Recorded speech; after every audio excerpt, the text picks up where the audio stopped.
any process that will be genuinely transformative, that will change your life, will kill your ego. Your ego thinks it's you. It doesn't want to die. This is one of the reasons why it's so hard to change. That one of the secrets to changing is putting yourself in a situation where you don't have any choice but to go forward. And you will go through those, Elizabeth Kubler-Ross's stages of death, denial, everything, every time. If we remembered clearly how much it hurt to get through those passages, maybe we wouldn't try. Or if we're not ready to change, if we can forget how much pain it took to get there, then when the pain starts happening, we can tell ourselves, oh my God, I can't do this, rather than telling ourselves, oh, I've been here before. I've done this before. I've been frightened by these things before. I'll get through this. This is just chop wood, carry water. Or the fear might loom so large that you don't even try. I can't do that. I can't leave my job. I can't leave this relationship. I can't lose this weight. I can't change my life. The ego is sitting back there saying, damn straight you can't, not without killing me. But your soul, the part of you that is deeper than that, can reply, we must. This is the path of our lives. We must take these actions. We must continue to move forward. We must expand. We must grow. And one of the things that I feel is a secret to life is to have the things that you must do in order to progress and to survive, in alignment with the things that you must do to progress, in alignment, hopefully, with things that bring you joy. Writers, dancers, people in the arts of any kind, we love what we do, but it is hard and it is painful. And I have so much respect for the people who can continue to face that pain, and sometimes there's a song called What I Did for Love in the play, a chorus line, where the dancers are noticing, one of the dancers has been injured. Hold on a second, I'm going to let Tananarive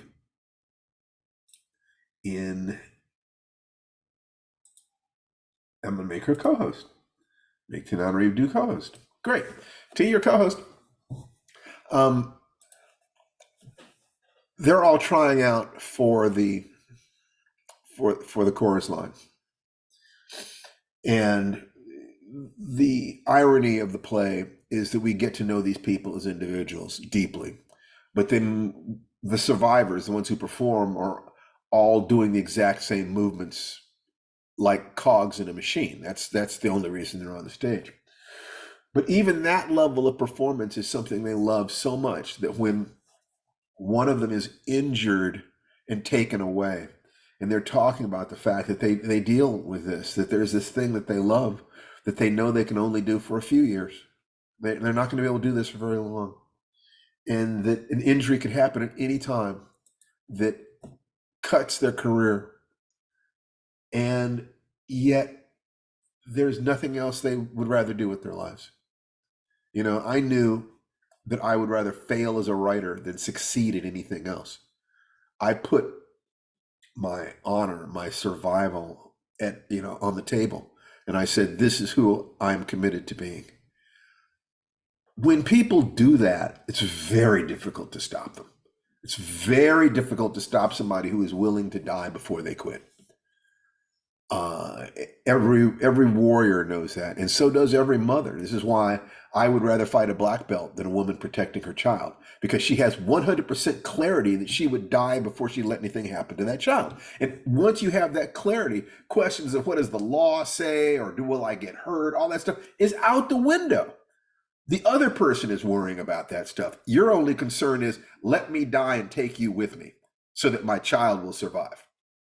That is all there is. I mean, really, that's all that switch right there. Flip that switch, and you become a very different person. And to a huge degree, that's the secret of the martial arts. It's not the punching and kicking, although that's useful and interesting. It's removing all of the obstructions between you and your survival drive. Once you have done that, it's about 80% of what the martial arts can teach you. The rest of it, technique and fitness and skills and strategies, all fun stuff. I love that stuff. But the real question is, do you have permission to sell your life dearly? Do you? Do you have permission to look at someone and say, let's die together? I will not let you treat me this way. This is it. No rules, no games, no play, no hierarchical nonsense. This is life and death. You made it that way when you came at me. Is this what you want? If it is, let's do it. There's so much power in that position. If you take a look at that and apply it to things like writing, or working or anything else, you find the thing in life where you're prepared to commit completely, because what are you selling in life other than your time and energy? If every time you got a paycheck, you had to cut a joint off one of your fingers, you'd understand pretty clearly what the cost of your money is, that you're selling your life for the money that you get back, for the time you spend with people, the energy that you spend. It's critical to be serious about that so that you don't look up and say, I wasted my time. Every day of your life, I don't want you to spend your time. I want you to invest it.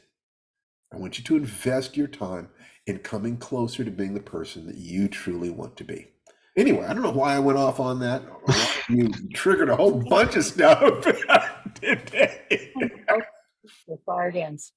I come in with questions in my head that I don't verbalize, and you hit them.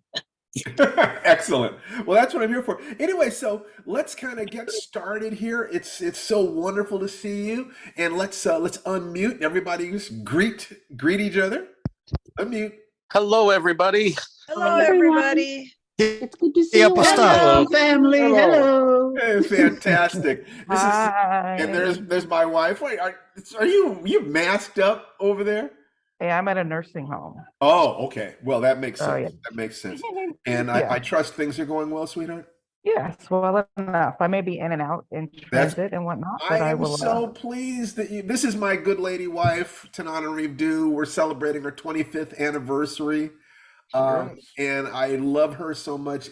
I can't even, there's no way to even begin to quantify it. I'm actually flying out to see her on Monday. We're gonna celebrate our 25th anniversary. I'll also get to see my father-in-law, and my spiritual father, Steve Muhammad, the martial arts master who made me, and a new friend I'm meeting out there.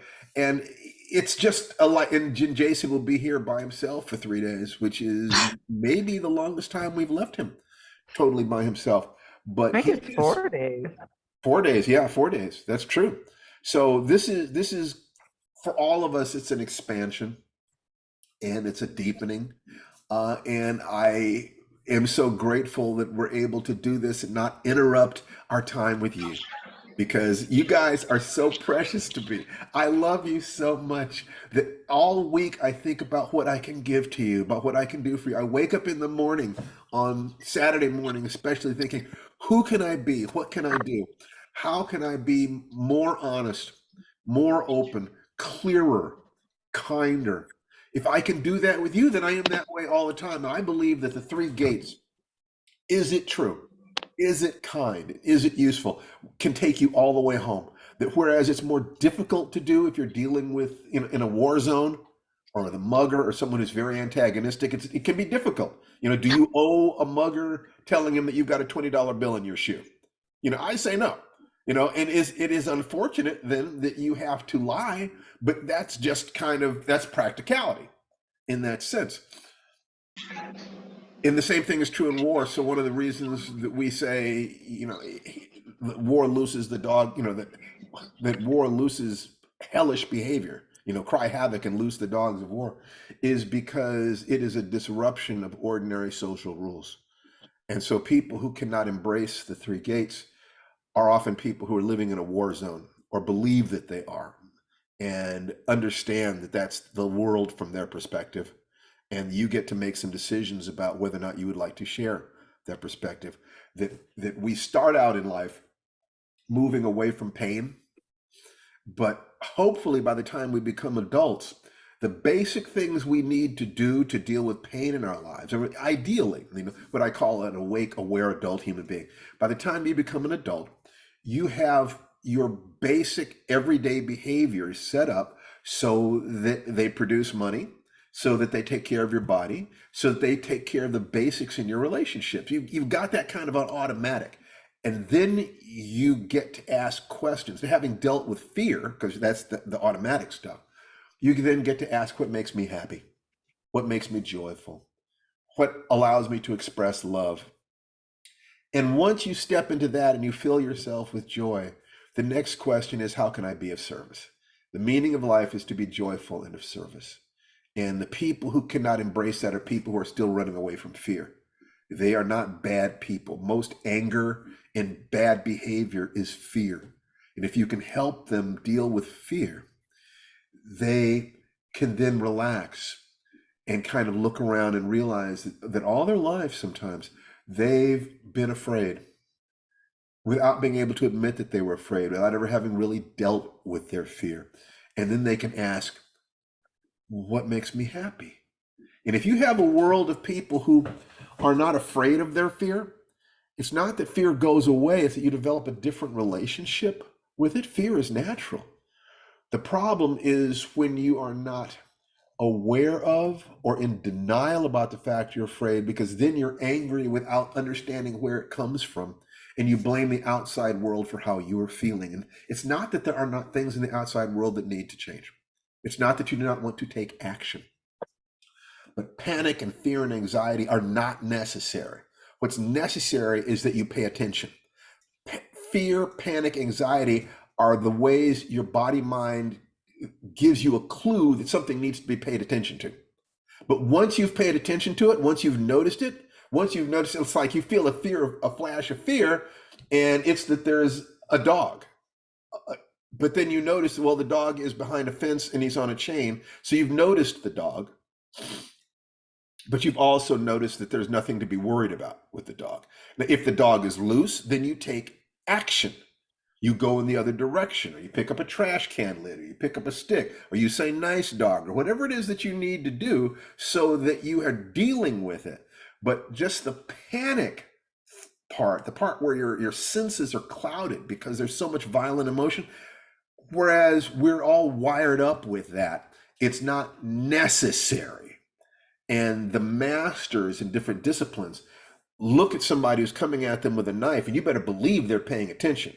And there is fear, but there is not panic. The fear is motivating action and keeping your attention so that you can have clarity, so that you can do the best you can at that moment. Can you talk your way out of this? Can you run? Can you create a barrier between you and the other person? Whatever it is that you're thinking about, whatever it is you have to accomplish, whatever obstacles you're facing in life, once the fear has gotten your attention, it is reasonable to ask, how can I center myself and calm myself in the midst of this? Which is one of the reasons why the most basic principle that we do in FIREDANCE is you breathe at least 5 times a day. And ideally, if anxiety is something that is really hitting you hard, then just at the top of every hour, you breathe, you do 60 seconds of deep, slow diaphragmatic breathing. Just set your timer, top of every hour, breathe for 60 seconds. Rewire the way your body reacts to the perception of stress so that it does not become strain. And from that position, all the storm is still there, but you're in the eye of the storm. You're in the center of the cyclone. And from there, you can say there is a fire. People are panicking. Let me see. Which way is the door? Which way is the door? Ah, there's the door. And if you can stay calm in that, you can lead 100 people to safety through the fire, because somebody in that room was calm enough to ask, what's really happening? What do we need to do? Rather than the very natural human thing, which is run in a circle with your hair on fire and say, ah, that's natural. But the children are not safe unless someone is an awake, aware adult and says, there's a fire, what needs to be done? The world burns if no one can be calmed. So it is not lack of empathy with people. It is not caring. It is not being cold. It is not being distant. It is recognizing that there is pain and there is struggle in life, and that we need to be calm to deal with it, even if we need to be passionate to make our connection with the people that we love. So that's kind of opening salvo here, because what we're really about is celebrating people's changes. That if there are three major arenas in life, one of them is the body, physical health and fitness. One of them is the mind, learning and career, making money. And one of them is emotions, our love for ourselves, our connection to our families. And with, I always do this, and I always chuckle about it because my business partners hate the fact that I'll laugh at myself for doing an ad. It's like, but when I talk about this stuff, if anybody who knows me knows I will answer any questions that you have from here. I don't hold anything back, but I also like to, I will tell you that I've got my new product on basically ethical seduction for incels. That the idea of how do we align ourselves so as to be radiating that we are healthy, happy animals, and that somebody would have a good time with us. I mean, it's not that complicated, but so many people miss that. So if you go to incelcure.com, that's the URL, incelcure.com, and you'll see the new course. And I'm so pleased with it. I'm so happy about it. I will be talking about it because I realized, we did the soulmate course. Tanana Reeve and I did the soulmate course together, but I realized that finding my soulmate was 100% based on the fact that I lost any fear that I couldn't get laid anytime I wanted to.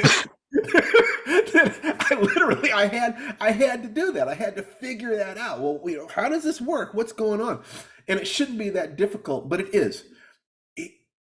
For so many of us, because we don't love ourselves, we don't understand the mating game, we don't understand, guys especially can have men and women have different issues around this stuff. So I'll just focus on the guy stuff here. Guys frankly don't understand that women like sex too. It's amazing how few guys understand that there is this natural human appetite, like eating waffles. Now they may not like your flavor of waffles. They may like blueberry waffles instead of buckwheat. But all you have to do is find the people who like blueberry waffles, and make sure you make a good blueberry waffle.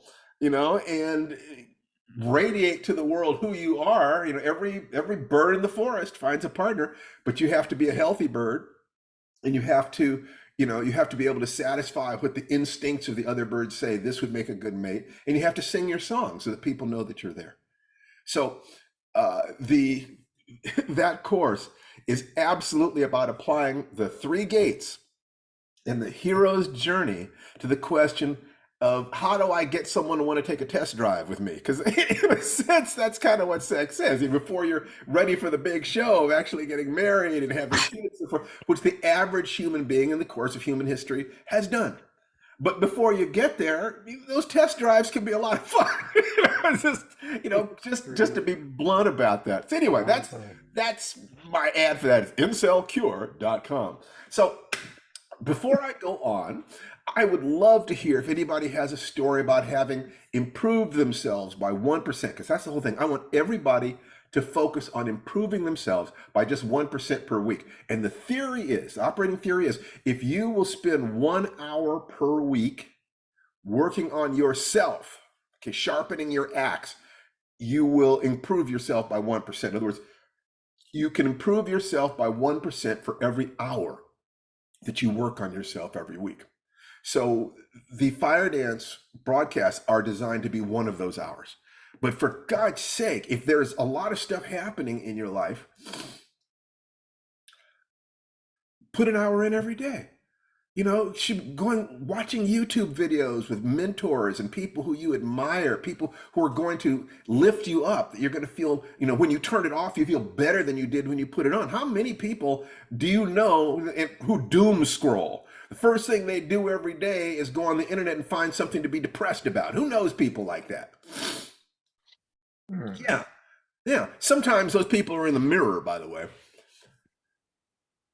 Just like looking at things that involve people who you do not know can tear you down, they can also lift you up. You can find somebody who says just the perfect thing at the perfect moment so that it counteracts something negative. Maybe you need somebody to believe in you. Maybe you need somebody to say that something is possible. Maybe you need somebody to say that it's okay to love yourself, or it's okay to even believe that it's possible for tomorrow to be better than yesterday. You know, it the only thing. Oh, for those of you who might be joining us for the first time, I forgot to introduce myself. I'm Stephen Barnes. I'm a martial artist and novelist and television writer and ecstatic husband and father, and teacher and life coach. And I just love talking about the technologies that I use to create the life that I have right now, which is stunning. I mean, I am so happy. And the only thing I can do to move myself forward is to try to empty myself out. The thing that was disappointing, one of the few things that's been disappointing about succeeding, is that before I was a success, if I talked about success principles, people would kind of, they would kind of say, "Oh yeah, right, Steve, but you're not all that successful. What do you have to say?" But then after I was successful, their attitude was, "Well, you were just lucky, Steve. You don't know anything. It's like the rest of us aren't lucky, so, what do you have? What do you know?"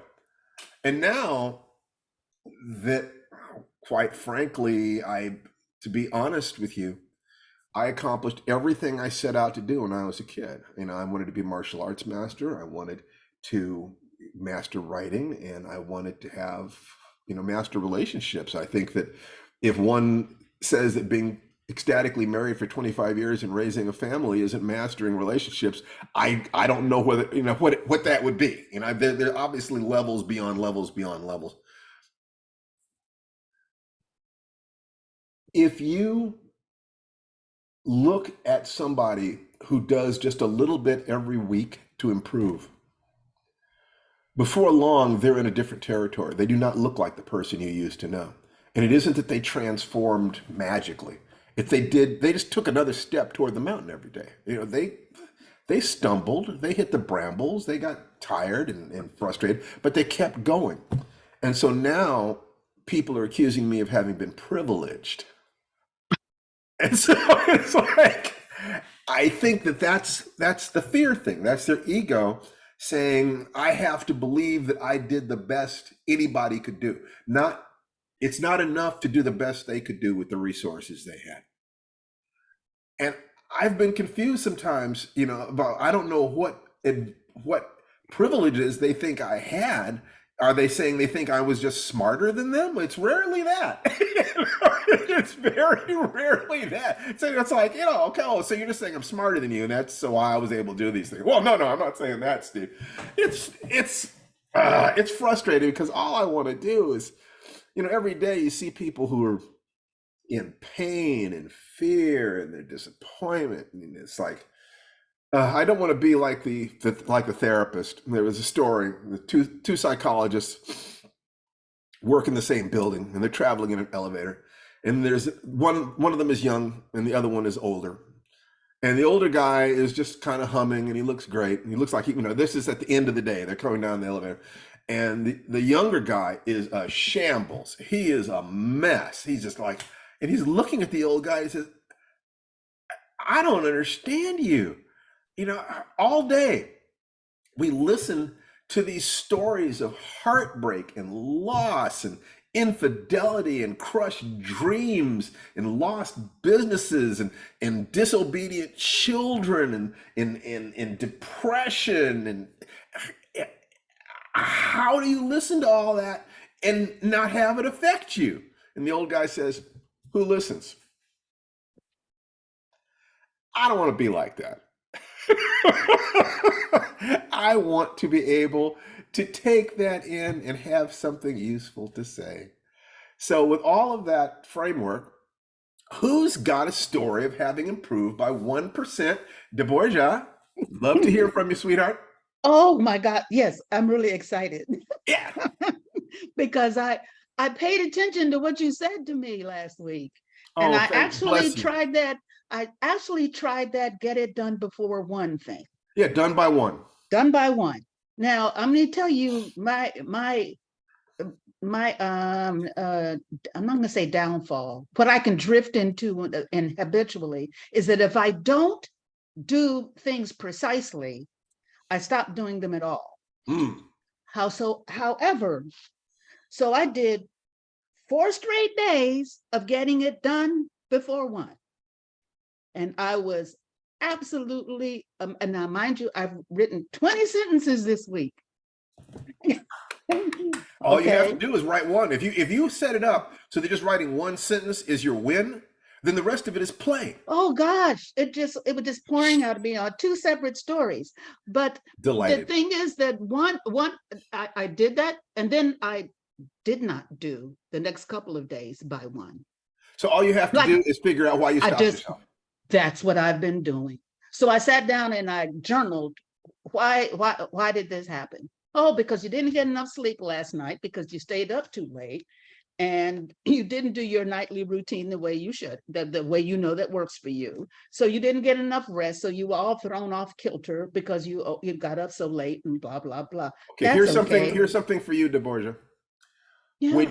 When your energy is not abundant or it is not functioning in the way that you want it to, like being a human laser, everything working together, look into the last 72 hours. Yeah. It's always going to be something. You didn't get enough rest. You didn't eat properly. You didn't exercise. Somebody upset you. Something. Keep your journal. Look back over the last 72 hours. You will start seeing the patterns that stop you from operating at your highest level. Absolutely. Guaranteed. Well, I tell you one thing, that done by one, I really understand where Jason's coming from, because once I got that stuff done by one, it was like, oh, okay, now I can do my genealogy research and I can play this game and I can do that all without guilt. So first of all, fantastic. And thank you for sharing. For the rest of the group, done by one is just, you take, the Pareto principle says that 80% of your sales come from 20% of your customers, 80% of your results come from 20% of your activities. You find the 20% of your activities in the course of a day that get you 80% of the results, and you do those before 1 o'clock. And you make sure that it's in all 3 basic areas. That means you need a little bit of working out, you need to make connection with emotionally, and you need to get your work done. So it could be done by 1 or through by 2 or free by 3 or out the door by 4, whatever it is, but you set it up so that you do the most important things first, and then you move heaven and earth to be sure that you're doing that. And thank you for sharing, DeBorgia. Prune. Hi, Stephen. Hi, Thanks for the invitation. You're welcome. Where did you get the invitation? I think it was bouncing. Well, I got it through Facebook, and I don't remember whether I got linked with you first or with David Gerald's 5 o'clock Sunday things first. Oh, David Gerald was the first person who befriended me when I came in the science fiction field. Not surprising. Yeah, he is. You are both wonderful, lovely people. Oh, David is great. I'm glad his life is working. I got to hang out with him, and I just got to sit and hang with you a little bit at Oricon maybe 10 years ago. Sit and listen, talking about good boxing. To see you again. Yeah. So what can I do for you? Anyway, you were asking what we've done for little improvements. That's right. 1%. Just aim at 1% improvement per week. Well, tell me about it. Well, I did a massive reassessment. My wife died 2 years ago, cancer, and I knew that my life could go in 15 different directions. Some of them would be downhill. We had enjoyed ballroom dancing together, and beautiful. And when we got the terminal diagnosis, she said, what do you want me to do with my time? She was talking about, I've got to do this accounting. I got to set these things up. I got to get all the databases so you don't have, and I stopped her right there. I said, no, come back and dance with me. There you go.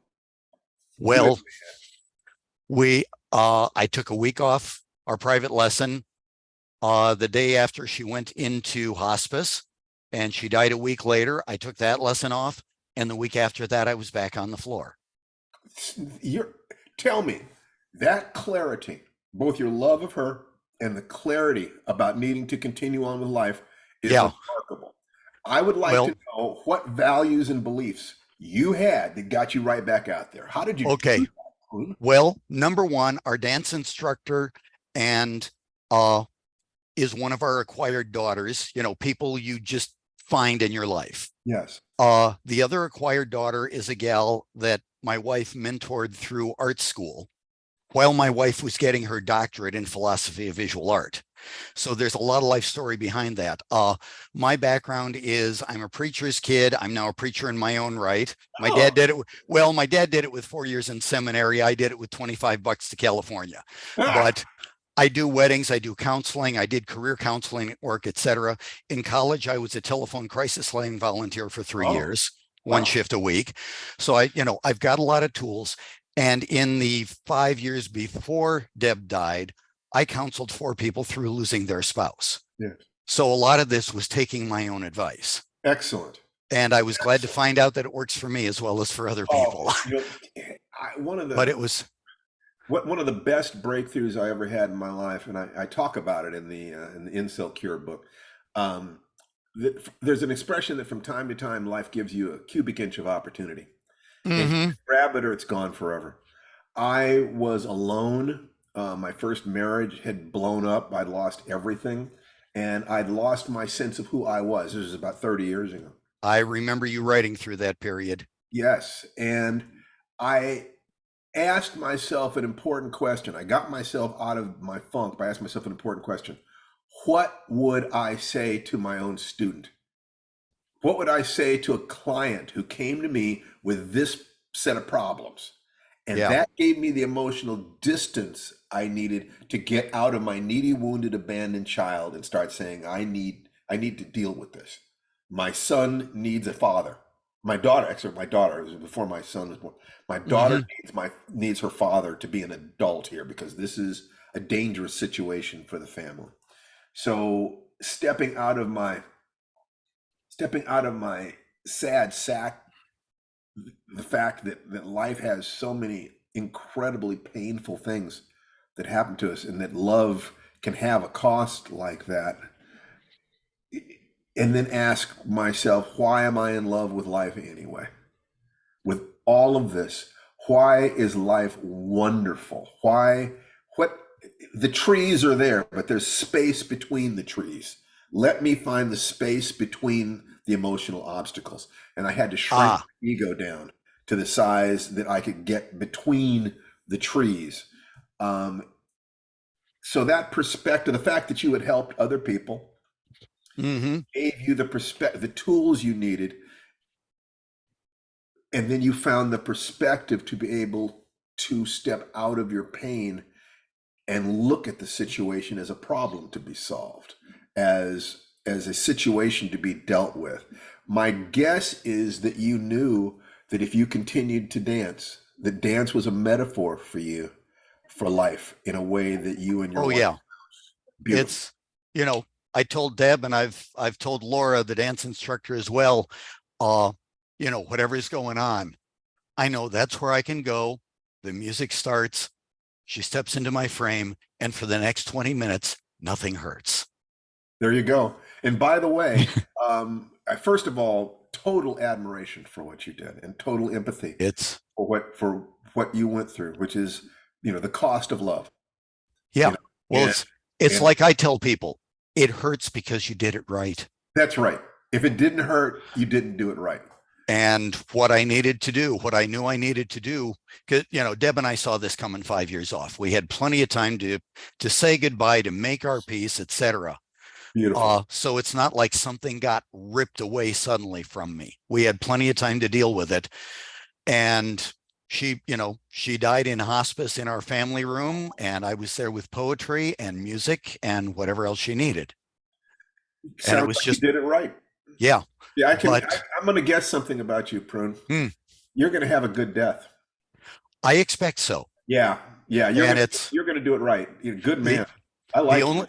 the only thing I've gotten, this is the germ of a story. I do not yet have the skills to write because there's so many other things to do besides my writing.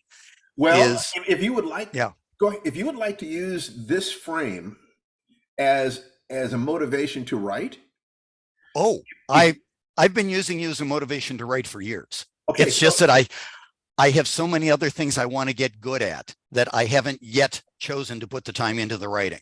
All But right, yeah, well, as long as it's your choice. But when you decide to do that, I would love to see a story of yours and to analyze it in the group. yes, this is where I'm coming now that Madam Ursula is no longer with us. Okay. Is there anything else we can do for you today? Well, Otherwise, move on to the next question. oh, okay. I was just saying, besides getting back to dance, what I've done is to develop habits. I get up in the morning. Sometimes I take myself out for breakfast. Sometimes I get it here, but then I go down to the park where Deb and I walked so often, and I'll walk 1.5 miles, 2 miles. I'll do some calisthenics in between, slowly moving those up. I come back, and now that my favorite dance partner and dear friend is a musician, I've been moved to get my clarinet and soprano sax back into shape. So I'll stop in the painting studio. Allow me to ask you a question, Paul. Yeah. Prune. One of the things in it, prune? Prune. Prune. It is prune. Okay. I take long showers. One of the things that is in the book for incels is the idea that a lot of the rules of male-female relationship are nonverbal and that social dancing is a beautiful way to learn. That, whether it's swing dancing or salsa or tango or whatever, that learning how to hold the frame with a stranger Yes. and interact and give them all of your attention, move together, is a beautiful metaphor for relationships and for people who don't understand I said much better than me trying to give you a list of rules. Find a dance class. Yes. Okay. I highly recommend it. It was a wonderful way to get closer with my wife. And now I'm getting some good friends, and I've got this one. I don't know where the relationship's going to go, but it's absolutely incredible. I'm so happy for you, Prune. You're a good man. It's just, there are these times where we'll get out and do something else together, and simply we'll get into these modes where we drop the egos, kick them under the table, and you know as well as anybody where you can get with that. That's right. I don't know how to describe it, but it's fantastic. You don't need to describe it. I think we've all had those moments. Yeah. Just think about the moments where we were present, but our image of ourself was not present. It was just happening. We were just doing something, and then all of a sudden we noticed, wow, where did that hour go? Where did that 2 hours go? Whatever. Yeah. So I need to move on to Tom. Yes. But thank you so much, Prune. Tom, how are you doing, buddy? Oh, getting along. The usual stumbles and fumbles. Of course. The week has been kind of intense, and I worked really hard at getting a particular job.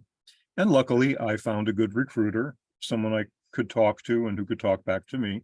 And we worked on getting me placed with a company that didn't really want to pay what I'm worth, but it would have been a longer term job. And it was stuff that I had done, challenging stuff that I had done 3 or 4 times before for other companies. So I was feeling pretty good about it. And put in a couple of hours rewriting my materials, answering questions, doing what needed to be done to sell myself. It was marketing stuff that I've seen you and Tananarive do, and other people who are successful at selling themselves. Got the call on Thursday that the HR guy at the company refused to look at my materials any further than he had, or to meet with me, because I hadn't been steadily employed for the last 2 years. And that was his yardstick. Now, the fact is, he's hired the wrong person for this particular set of jobs twice. And I'm thinking this through. He's terrified of making a third strike in the company that he's in. Yeah. The recruiter could not have been more supportive. She was just a gem. Much younger than me, obviously, married, 2 children, and boisterous, happy kids, and I'd hear them in the background when we talked. And that was really kind of nice. And I feel like I made a friend, at least a professional friend there. And she was near to tears when she was telling me that things hadn't worked out and that I'd been cut off cold for reasons beyond my control. Well, and that she had gone back a second time and tried to sell me again because she believed in me. Now, how often do you get to hear that? Not often enough. But I'm hearing something else, Tom. I'm hearing that you are handling this in an extremely mature, adult fashion. You were actually able, without thinking less of yourself, to see it from the recruiter's point, from the HR guy's point of view. You understand how rare that is? Because when you can do that, well, let's just say that's an entirely different level of the game. In terms of getting hired, that's just going to be a numbers game. You're gonna have to go to a certain number of interviews and then you'll get the job. But to be able to the art of success is to be able to go from failure to failure without losing your enthusiasm. So since you didn't take it personally, since you saw this as a strategic move on his part to try to save his job, your part try to get a job, and you have an ally there, dark night of the soul. We're talking earlier about if you can see the dark night of the soul coming, then one of the things you do is you make sure you've got a damn good set of allies. It sounds to me like your team, it sounds to me like your recruiter is a gem. That she is an ally, that you need to lift her up. You need to make sure that she knows how appreciative you are and make yourself invaluable to her in the sense of being exactly the kind of person where she will want to wake up in the morning thinking, how do I get Tom a job?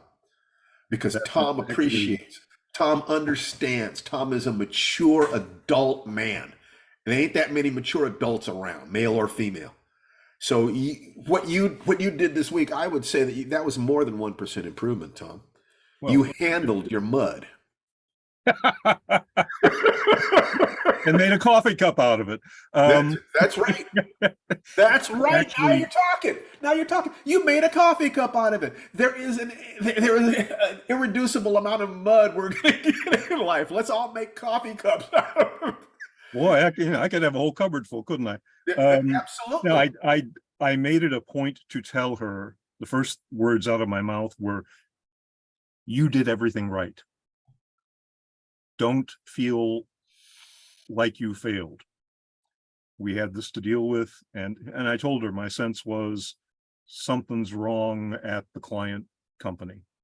So just a numbers have been saved from another disaster. And I told her that. You did a great job.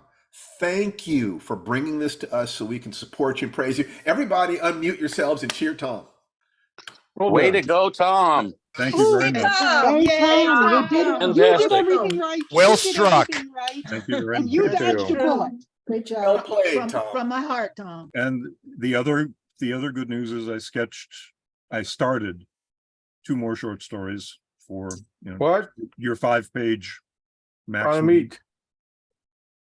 So, well, wonderful. I can't wait to take a look. I expect you to be a little bit, to learn from the review, the interrogation you got last time, the analysis you got last time, and just step on that pain and raise yourself up. We're going to get you published, buddy. We came close. Oh, that was the other thing. I submitted that story, got rejected. I am now an official writer. Yay! And I'll Well, submit it again you're a tonight. writer as soon as you write. You're my kind of writer as soon as you finish. When you submit, you are now on the path to being an author. The path Right. to being an author is to, write, finish what you write, polish it as much as possible, submit it, move on to the next story, constantly be reassessing where you are, and repeat this process 100 times. So as long as you're in that mix, you will not be able to get to story 25 without selling. Nobody has. I think maybe 26. So That'd be fine. Oh, if I may, Yeah. Prune, I Hmm? just wanted to say my wife and I started ballroom dancing, Yes. and we had to stop because her lungs wouldn't support it. And she was also having vision problems at the same time. And cardiopulmonary failure is what got her. But what you describe is very much what we tried to do. And when I lost her, I thought about, okay, how am I going to get myself out of the house? I did something very similar to what you did. She had talked about how if I would just go back to making music Yes. for people and with people, that I would make new acquaintances. And I wound up joining, I thought about, okay, I'm clumsy. I don't play piano at all well. What can I play? And I thought, well, the ukulele only has 4 strings. Then I found out that there is a bass ukulele that is modified with heavier floppy rubbery strings and a bass pickup. I thought, I read the clef and I know how bass lines work. So that's All what human when I beings, joined a Hawaiian music group. Tom, all That human beings, that core path of what humans want include being a valued member of a tribe. Right. To find a tribe of like-minded people and to be of value to that tribe. And when you can do that, frankly, there will be women in that tribe who will find you attractive and that you might find attractive. But at the very least, they're going to be friends. Yeah. How far things go? And I found a ballroom dancing school not too terribly far from where I'm living right now. So very good. Excellent. Excellent. Excellent. Excellent. Well, that's great. Is there anybody else who wants to, before I go into my inevitable, yes, Jaime. Yeah, hi everybody. It's not quite as dramatic as losing spouses or things, but the process of doing the 5-minute miracle and a morning ritual and the Tai Chi has helped me become really aware of some of my obstacle patterns. Give us an example. Well, I'm easily distracted. And when I try to do a task and focus on it, I see another task that needs to be done and I start it. And then I see another task. It's almost like that ADHD, oh, look, shiny squirrel thing. Yes. And what happened this week, and it's that 1% progress thing, as a consequence of becoming aware of it, I noticed it as it was happening and I was able to stay focused and actually finish what I was doing. And the best example of it happened this morning. I was listening to a 15-minute long guided meditation, but I didn't notice the time when I hit the play button on it. And my 9 a.m. first alarm to do the breathing happened right in the middle of the guided meditation. And ordinarily, as part of that distraction thing, I've noticed I can be really emotionally reactive if I get interrupted. Like if I spill the salt or I catch my belt loop on the doorknob, or it's like there's this frustration and tension and anger that comes out instantly. I can go from fat, dumb, happy, blissful to raging in a split second. And I think it's connected to that distractibility. And today, when the alarm went off, and I was blissed out in the middle of this guided meditation. Great. And I did not go to that emotional reaction. I recognized it. I continued what I was doing because I was already breathing while I was doing the meditation. So it's not like I had to change anything. Exactly. But the 1% progress is I'm not having that extreme emotional reaction to minor mouse turd inconveniences. I'm not pole vaulting over mouse turds. Okay, so which here's something for you to look at there. Anger is fear, right? Anger is a mask over fear. So what's the reason you get angry is because you're afraid. So it's not that you go from being fat happy. It is that, and then suddenly there is fear. The fear was there, but you weren't in touch with it. mm, You learn to meditate and get in touch, you will start noticing pockets of fear come bubbling up. You'll remember events, things, frustrations, so forth, coming up and allowing you to process them. And as you process them, there'll be less fear in your body mind to be triggered into anger. When the fear is properly integrated with love, it simply is energy. Newborn babies have that right. total blend of fear and love that just manifests as energy. It's, earth below, heaven above, no one in the world like me. They're just screaming because life, primal scream. Right. Okay?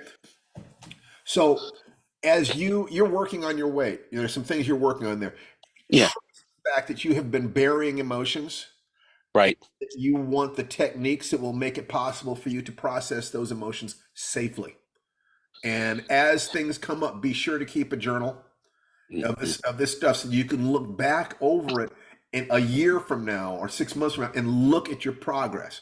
Look at what you were saying was going on earlier, because oftentimes as we change and grow, we simply think, oh, that's just 24 hours.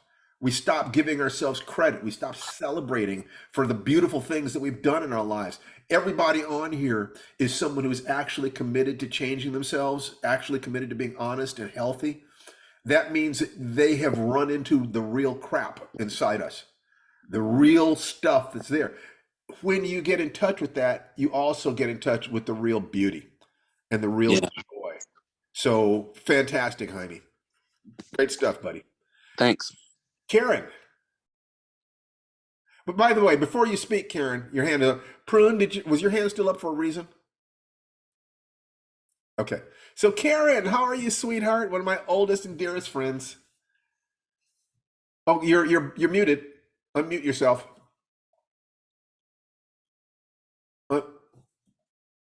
Unmute yourself, Karen. Karen, I can't hear you. I got it. There you go. There you go. Yay! So what's up, sweetheart? Well, a couple of things. About a month ago, I said to myself, I wonder what would happen if I took Steve Barnes seriously and actually tried this breathing thing every hour, particularly when I'm at work and I'm stressed. And I set my little timer over here. If it goes off, it's about to in a few minutes, and actually breathe. So I got myself a little reminder to breathe. And I've been doing this for a month now. Oh. And I went What are the results? You guys have to understand that I've had COPD for about 40 years, because my parents were heavy smokers. I was not. And I just did a breathing test with my doctor, and he looked at me and he said, you no longer have COPD. You have severe asthma, but you do not have COPD. He says it is your oxygen levels are good, your energy is good, and you are doing remarkably. That makes me very happy, sweetheart. It makes me so happy. I love you, Karen. You have always been a good, decent, loving, giving human being. Well, you'll like the next result of this process.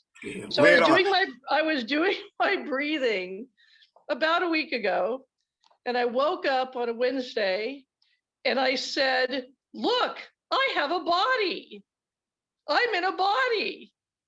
What is this body? And I go in the mirror and I look and I go, wow, you're not 20 anymore. You have some work to do. Every day, darling. Oh my gosh. So, I've been making my doctor's appointments, and I've been talking to people, and I've been walking. I've been going up the stairs at work 2 floors to go to the bathroom, because I live so much in my heart. Yes. And so much in my head. Yes. You guys are going to think it's completely nuts, but it's kind of like I forgot that I have this body that is working It's with not me. nuts, sweetheart. It's one of the technical term for that, for an aspect of that, is sensory motor amnesia. Ah, The Hawaiian Huna say that the body is like a black bag where we store our unprocessed emotions. okay. Connect those two things, and you'll see that an awful lot of people store painful emotions in their bodies and then forget about it. So I don't have to deal with this. Okay. Sensory motor amnesia is just if you don't use it, you lose it. So Right. people are learning. It's like I was dealing not too long ago with a gentleman who is not expected to live a lot longer. Now, he was in the Tai Chi class, and I could see, nobody had to tell me that he was in severe trouble. He was literally forgetting how to operate his body. He couldn't figure out how to make his fingers wiggle, how to make his wrists wiggle. It's like the connections were shutting down. So it's like every day, at the very least, just get in touch with you, do your breathing and do joint mobility drills just to get into your body, and then figure out what it is that you want. You know, there are allies. I would always be there for you if there's anything that I can do, but you have other allies as well. And the important thing is you have the right, you give so much joy to the world, Karen. You have the Thank you. right to that joy yourself. Oh, you're a genuine, you're a real Christian. Oh, You know, really, you actually make it work. You actually care. You actually put yourself out there, and you always have. You and Chris are good human beings, and you deserve joy. If there's anything I can do to support you, you have only to ask. thank you. Thank you for letting me be here and love and appreciate everyone's stories. So Oh, now you know the journey that I'm on. It's like, okay, I'm getting my lungs in the right spot. Gosh, what else have I got going on here? that's right. Well, you got three things. You've got your body, you've got your career, you've got your relationships. And in general, you will make the most progress by working on the part of you that is weakest. Yes. We get a lot of encouragement for working on our strengths, but that can lead to being hugely imbalanced, like one of those houses, like the Psycho house at the Universal City Tour. Looks great from one direction. Go around behind it and there's nothing there. Yeah. There are an awful lot of people like that. They're really good at making money, or they're really good at being a mom or dad, or they're really great in the gym, but at being a human being, if you don't have all three of those things to a certain minimum, you're not even in the game, not the real game. That's one of the things that in modern civilization, we've lost that a little bit. We're cut off from the necessity to engage physically, mentally, physically with the world. And so we go and hide in the arenas that we feel most comfortable. So anyway, thank you so much for sharing, Karen. Love you. Love you all. Thank you for letting me be here. So if there's anybody else who has one, then this is your chance. Otherwise, I'll go into what I had planned to talk about today. That's the whole thing. I always have a plan to talk about something, but if you distract me, you get me off on a path. Like if Kathy's sitting over there kind of saying to herself, I might say this, well, I wonder how Steve would deal with that. Or if Mary is thinking, I bet he can't answer this, or whatever. I am totally open for it. So if there's anybody else who wants to put their hand up, go ahead and do that, or raise your hand. Otherwise, okay, let's talk a little bit more about the three gates. Now, the three gates are drawn from multiple cultures. You can find aspects of them in Greek, in Native American, in Islamic culture. The Sufis is kind of where I got it, and in Buddhism. It's the notion that there are three things that you should ask yourself before you act or before you speak. Is it true? Is it kind? And is it useful? Now, the beautiful thing about this is that people will ask, is it even possible? What happens if you set those three things as a standard. Does that mean you're always going to be honest, you're always going to be kind, and you're always going to do things that are efficient and effective? No, it means that that's what you're committed to. And if you don't think that rest is useful, then you would not understand why I love cartoons so much. When I get finished with my done by one, my through by two, it's like business done over here. I'm going downstairs, laptop, computer, put on the cartoons. I'm just I might watch a giant shark movie, but I'm going to have fun because I put a lot of pressure on myself to perform. So rest is useful. But the first one, this, is it true? People have kind of said, well, Steve, you're a martial artist. How do you justify, rectify? How do you align the idea of being kind with the notion of the need for or the right to self-defense? I think that's a hell of a good question. And it's a question that every warrior has to ask themselves. The question in the Bhagavad Gita, Arjuna is having a conversation with Krishna about whether or not he can ride down and kill his cousins, who he loves, who he played with as a boy. And Krishna basically says that you do it because honor and duty command it. That this is what you do, that your part is to take part to commit these actions that are necessary for the preservation of life. It is not yours to question these things. It is yours to do your duty, even though the duty is terrible. And the same thing is true in a self-defense context. The necessity to potentially hurt another human being is terrible. The idea of developing that agency within yourself is a terrible thing, which is one of the reasons why it's so important to be kind to each other, to be decent to each other, to be understanding, to avoid, if it is at all humanly possible, the situation where you cry havoc and loose the dogs of war. There is a part of me, and I'm going to say this, and I hope you're not going to take it wrong. There's a part of me that really, really, really wants to hurt somebody. There's a part of me that really, really remembers every slight, every pain, every insult, every damage ever done to someone that I loved. Every time anybody ever discounted me or mine, and would like to hurt them badly. And that wolf part of my personality is not quite the same as little Lobo, my little pet wolf. This is the pet. Lobo is the pet version of that other wolf, the part of me that likes it. So the question of what rules do you set for yourself to stay safe enough that you're not afraid, so that you can be loving, but actually keeps you safe? What are the standards? What do you do? So I can tell you a very specific story. This took place about 30 years ago, again, where my daughter's best friend had a father who was an alcoholic, who knew that I was into the martial arts, and he fancied himself a street fighter or something. And he was always pushing at me. And one day, he called the police on my dog, who'd been barking, and came over and was basically bragging about it. And acted like he wanted to box. I was just kind of like, excuse me. And I tried to diffuse the situation. I said, I realize that he's building up to something. So he said his back was hurting. And so I said, well, why don't you come over and use my hot tub? And he said, oh, that's very nice of you.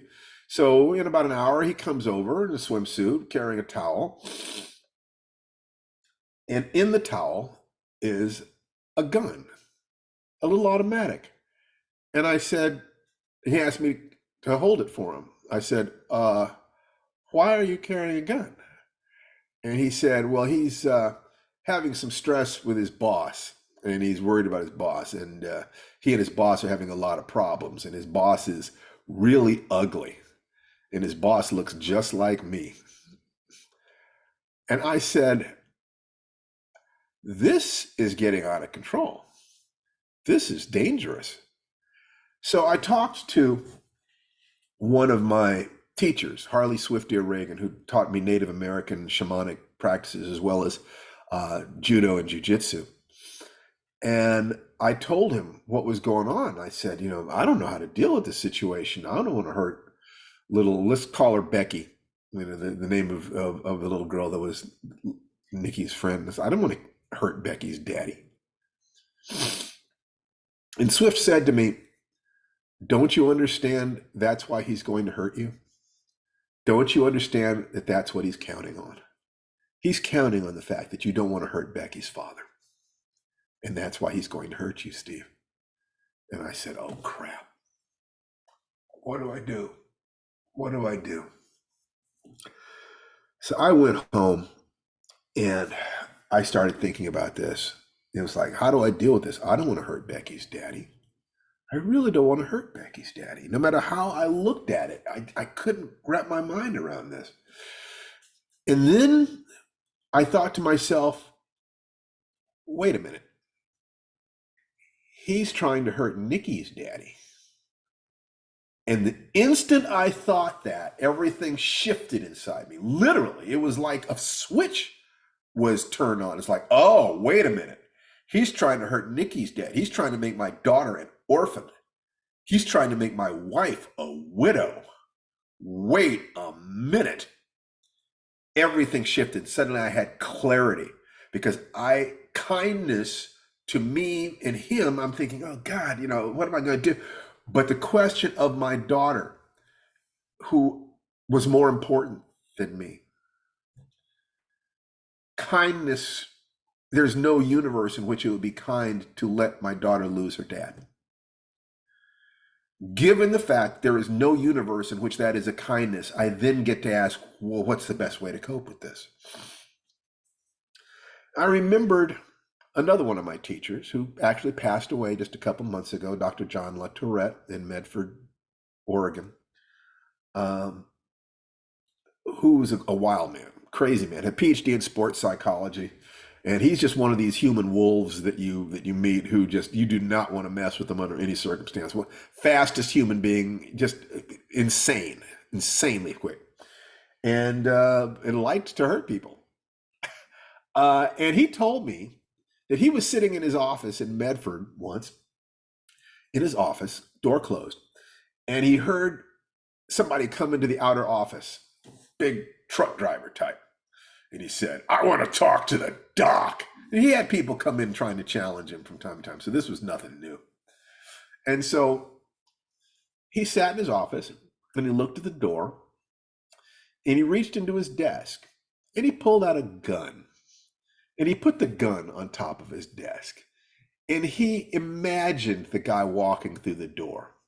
And he imagined himself all angry and threatening. And he imagined himself taking the gun and putting a bullet right between the guy's eyes and watching the guy's brains splash against the wall and just all that mess dripping down. He just kind of sat there smiling. And then he put the gun back into the drawer, closed the drawer, and went out and talked to him. And the guy was instantly calm and as mild as cream. I said, that's what I'm going to do.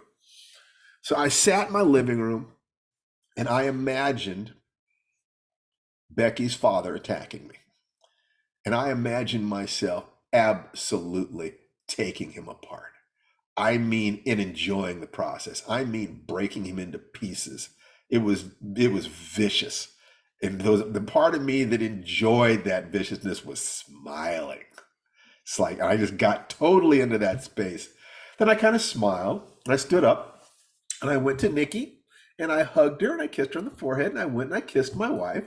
And then I walked across the street over to their house and I knocked on the door and his wife answered the door. And I said, hello, is your husband home? Bill, call him Bill. Is Bill home? She said, yes, he's in the back on the computer. I said, may I speak with him, please? And she said, sure. And she walked me back to Bill's office and Bill was on the computer. He looked up kind of surprised. I said, hi, Bill. I just talked with him for a few minutes. Just very, very pleasantly, very, very straightforwardly. And then I said, well, Bill, I just wanted to come over and say hi. It's nothing special. So I'll leave you to it now. And I walked out of the room. He walked me to the front door. I walked across the street, and Bill never bothered me again.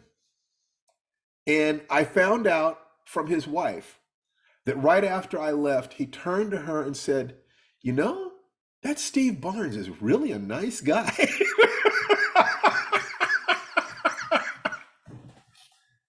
It was true that I always had the right to defend myself and the obligation to be a father to my daughter. It was kind of me to gain the clarity on who I was and who I was not, and to bring that to Bill energetically, war in one hand, peace on the other. We can be friends, Bill. I can be a wonderful neighbor to you. I like you, but I'm not going to put up with this anymore at all, period. Can you deal with that? Or do we have to do something right here, right now? If I had said that, there could have been a fight. But because I was energetically prepared to do whatever was useful, the interaction was purely kind. And the truth of it is that neither he nor I wanted anything other than to be loving human beings. Whatever it was that motivated him to be acting with anger had nothing to do with me, had something to do with his past, but I was not going to let him put it off on me anymore. But I had to be honest about it. There was no way to fake that. And the same thing, I've used the same technique with other people in other circumstances. But the point being that I don't believe that there is any conflict between being a good, decent, honest, loving human being and being safe and successful in the world. When nations have to go to war, we understand that some of these principles are suspended, which is one of the reasons why it's so critical for our diplomats to be courteous to each other. The diplomats, that courtesy, that formalized courtesy is so critical to helping prevent nations from killing each other en masse.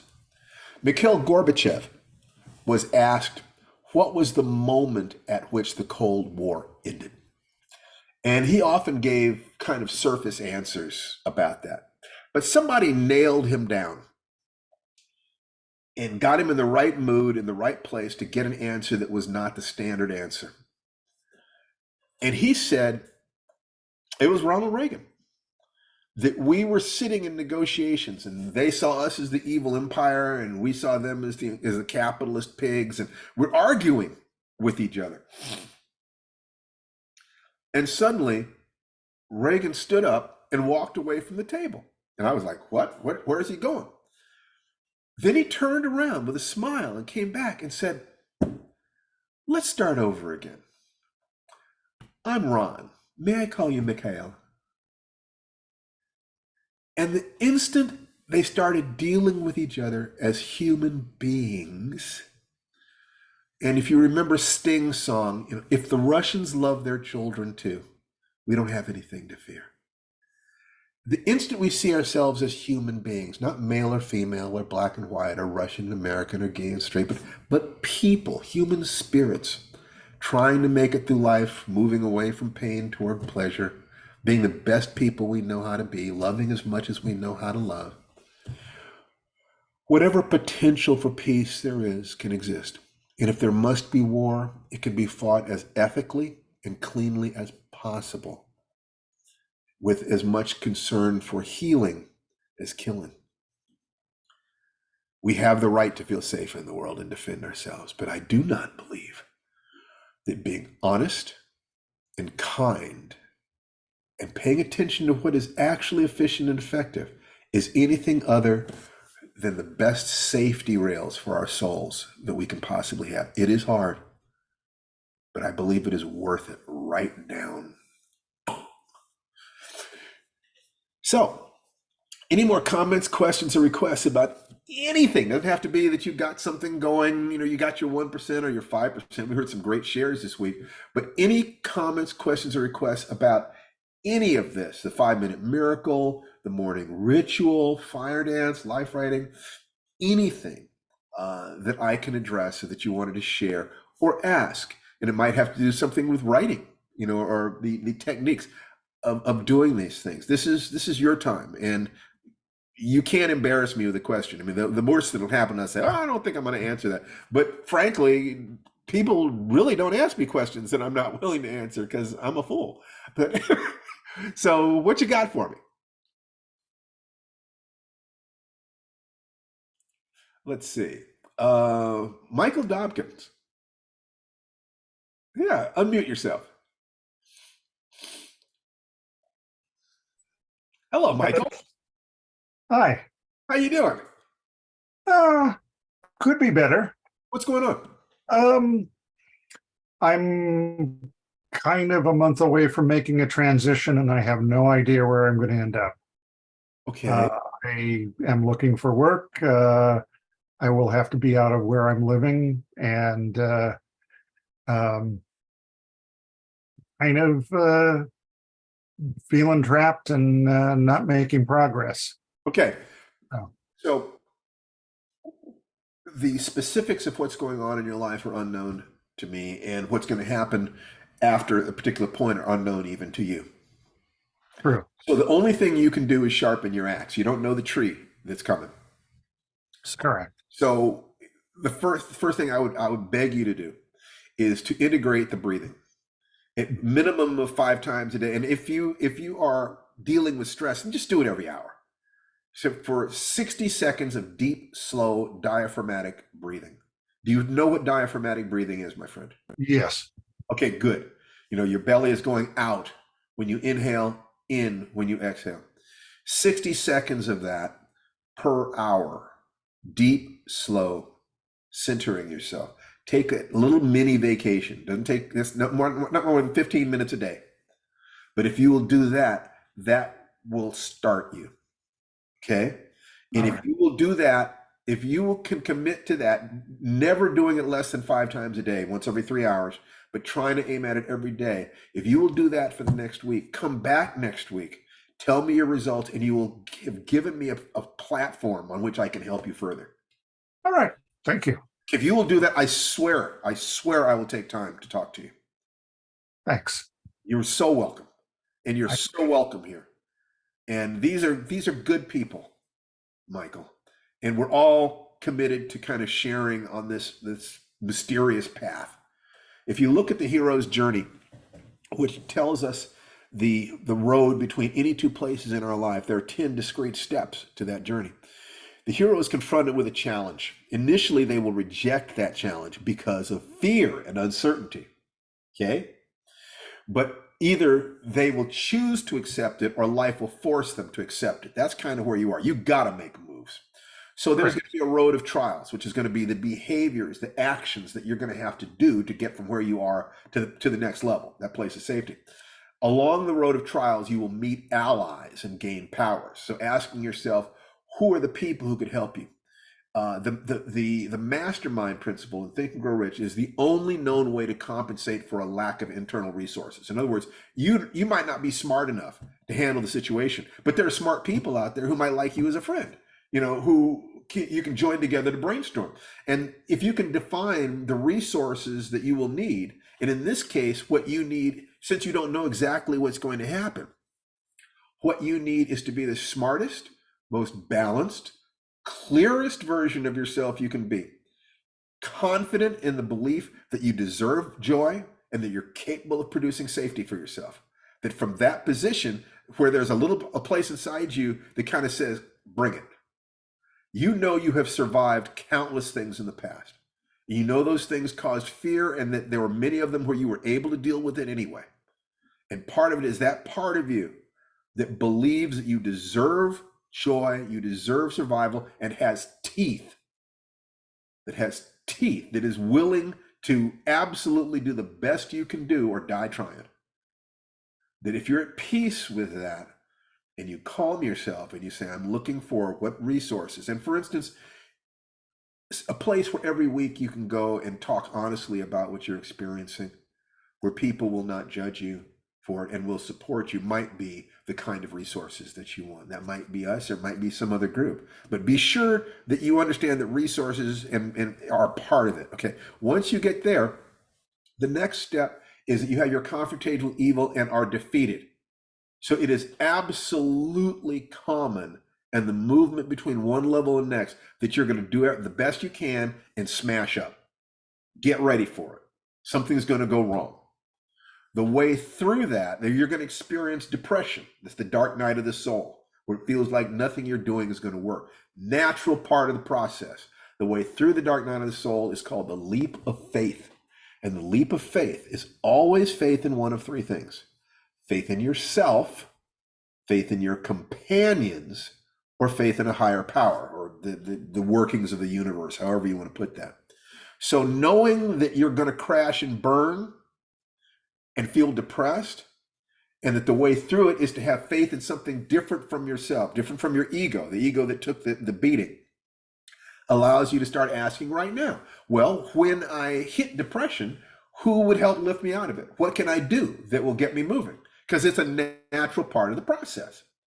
If you take those steps properly, the next step is you confront evil again and you're victorious. And the last step is the student becomes a teacher, where you then get to turn around and teach somebody else what you just learned about the path of life. If you know ahead of time that you're going to be facing those challenges, it's much easier. You got, what are the resources you're going to need? You're going to need them. What are they? Exactly. If you can deal with that, life gets a little simpler. And so breathe. That's one of the things that'll help you. It's a resource that will help you. Breathe, my friend.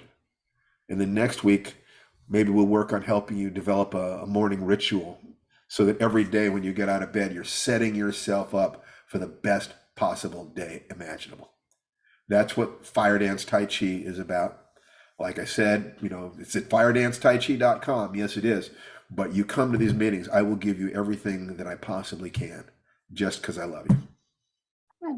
Thank you. And can I take a moment to express some gratitude, because a lot of what you're describing, the dark time of the soul, I've just gone through, and just the act of saying, yeah, I'm going to be on the Zoom call, that especially you, but also everyone else on this call, when people talk about what's going on in their lives and their struggles and how they're confronting it, witnessing that and drinking it in changes the kind of energy Yes. that I'm bringing to my own life. And yes. so We're in this. I think I've typed this a couple times in previous meetings, but now that the spotlight was unexpectedly on me, I want everyone to hear what I'm saying, that I sometimes I will say, oh God, it's 11:55. Do I really?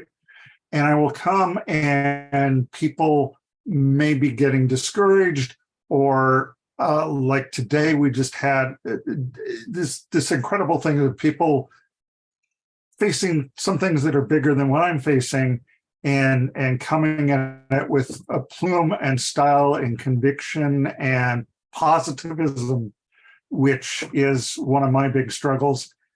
It changes my energy for a couple days after I just sit here and soak it in. So thank you so much, and I'll leave it at that. And well, the magic formula, to have a mapper model of the territory, to take constant action, and then gratitude. Gratitude is the antidote for fear. It is the antidote for anger. The more gratitude you feel, the easier it is to be able to feel like there's a context for what's happening in your life. So so one of the things that, when you start with the breathing, but while you're breathing, why not think of something you're grateful for? Why not deliberately think of something that is beautiful in your life? Deliberately think of your first kiss, or the last time you hugged your grandkids. or a sunny day or petting a cat or anything else, anything that triggers a positive feeling for 60 seconds, flood yourself with those positive emotions. Just feel it. It will give you strength. I promise you, my friend. I'm setting the timer right now. That's what I love. That's what I love. Who's next, or am I going to embarrass somebody? Okay, let's try Michelle Hodges. Hello, Michelle. You there? Oh, Michelle's not there. How about Mary L?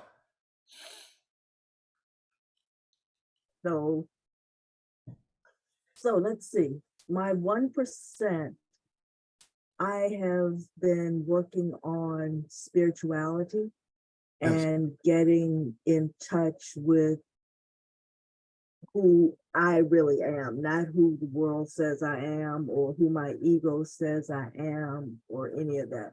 And one thing I did, I got a children's Bible and either the illustrated Bible.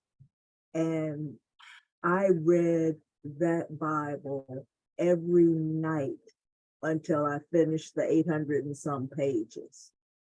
And I've been thinking about what I enjoy, what I don't want to do, what I do want to do, who God has created me to be. I'm an encourager. It's like, okay, well, how do I make money being an encourager? And I've started writing like posts on Facebook to like one is you don't see with your eyes, you see through your eyes. If you change your mind, you'll change what you see. Amen. And so I'm working on that because I said, okay, well, I have close to 5,000 Facebook friends. I can give some encouragement to people every day. There's so much negativity out there. It's like, be better. You know something? Here's a suggestion for you. You can, anything that you know that a younger version of you would have wanted to know is legitimate to sell to someone who was like you. So that means that on Facebook, you could create a Facebook group, or you could encourage your 5,000 friends to come to, let's say, a free Zoom meeting, like I do here. And you could talk to them and start getting a sense for what that is. And if people go and they're liking it and you're helping them, maybe you start charging for that. Maybe you charge them, $5 a month to come to the meetings. Oh, like a Patreon type of thing. Yeah, that's right. There are lots of models, but the most important thing is, what is the value that you are offering? There is no shame in charging money in exchange of value. That if you're clear that, if you're creating something that, like I said, a younger version of you or someone who has not lived your life would know, then you know perfectly well that other people have things that you'd be willing to pay for. Don't pretend that you don't. You do. All you have to do is be honest about what your life experience has been.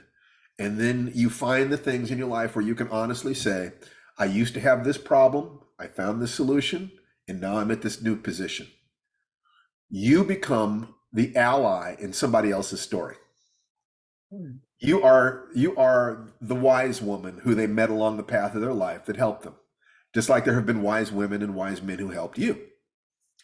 When you see yourself as the wise person in somebody else's story, then your emphasis is not on poor little me, I don't have anything to offer. The emphasis is on, I have my battle scars. I have walked this road. I've seen this territory. Let me guide you. And so you can avoid some of the thorns. And you can charge a reasonable amount to do that. But first, get the results. First, find the things that you can help people through. Get them to, and help them for free, and get them to give you quotes about how useful you were. Once you have those quotes, once you have genuinely provided value for people, and you've got those quotes, you have social proof. And now you've got a product or service. It's funny. I've helped and talked to people, and people start calling me the Oracle. Yeah. And it's like, you're the Oracle. I'm like, Get them to write that down and give them and give you permission to use their names. That is how people know that you are somebody who is for real. There's so much fraud in the world. There's so many people who lie about this stuff. There's so many people who try to pretend that they've been places they haven't been and they can help people do things they can't. So the people who actually are committed to helping and capable of helping have the responsibility to stand up in the marketplace and say, here I am. If this aspect of my life that I have dealt with is interesting to you, come and I will speak to you of it. You give them the most basic teachings for free, and then they pay to get closer to you. So you give away your all your wisdom on your page or in the free Zooms. But if they want more interaction time with you, they pay more. And as you get better and better and better, you get to be more and more exclusive about that. But you also get better at giving stuff away for free. So it's all, well, I've got a real sliding scale on my stuff. If either I'm going to give it away for free, or I'm going to have a product that we try to keep at the lowest price possible. But if you're going to pay me for my time, you're going to pay between $250 and $1,000 an hour for me. So it's, because I know that most people can't afford that, I really try to do as much as I can on these free calls, because you guys are more similar to who I was.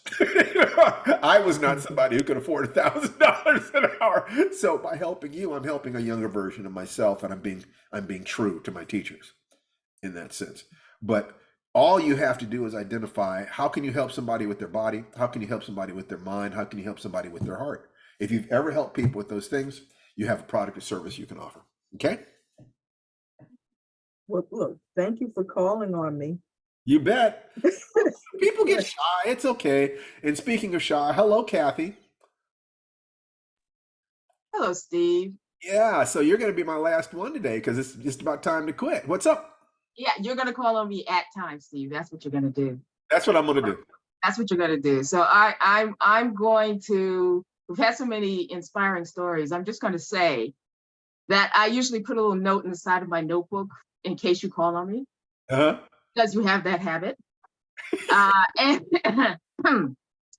And I'm going to say that even though I teach and I'm a teacher and I speak publicly, I do stutter. I have a very special type of stuttering in terms of not being able to get words out. So I might say my name is, and it doesn't come out, even though obviously I know my name, which means calling on me creates stress, and stress causes me to stutter. And yet I've chosen as a career, Steve, to speak, because I found that I had something to say and I had something to give. And if I'm going to do that, I'm going to have to figure out how to speak even when I'm nervous. And so that's what I'll leave us with for this Saturday. Thank you for the time. You got it. Fantastic share. That's all for today. I've got a bunch of stuff to do. I got to go to the post office. I have to do some work on my Star Wars novel, have to work out. I have to hang out with my son. But being with you is a joy and a privilege. If there's ever, whatever it is I can do for you, just let me know. I'll be there for you if I can. If you know somebody who is struggling with finding their way into the dating scene, an incel, anyone like that, check out incelcure.com. I'll put it in the chat. And think about passing, internet, post office in the time of internet. Absolutely. Somebody sent me a book to sign. My other hat is a science fiction writer. They sent me a book to sign. They wanted my autograph. They sent me a self-addressed stamped envelope, so I'll do that. But if you know any incels or people who qualify in that sense, please let them know about incelcure.com. It is definitely about ethical seduction for incels, passing all three gates. And I thought about it for years, and I'm nervous about it because I've already been attacked, which is okay, because I'm not interested in politics. I'm interested in philosophy. I'm interested in what is true. So have a wonderful, wonderful weekend. Remember to breathe. And I would like to close the session with the Sanskrit expression that the divinity within me salutes and acknowledges the divinity within each and every one of you. Namaste. Unmute Namaste. yourselves and say goodbye. Namaskar. Namaste, everyone. Namaste. Thank you all. Thank Hey, you. everybody. See you See next you next time. week. See you in a couple weeks. Bye-bye. I Bye-bye. gotta be elsewhere the next two. Bye. Love you, Okay, love but you we'll see all. ya. Love every one of you. Love you guys so much. I just Yep. do.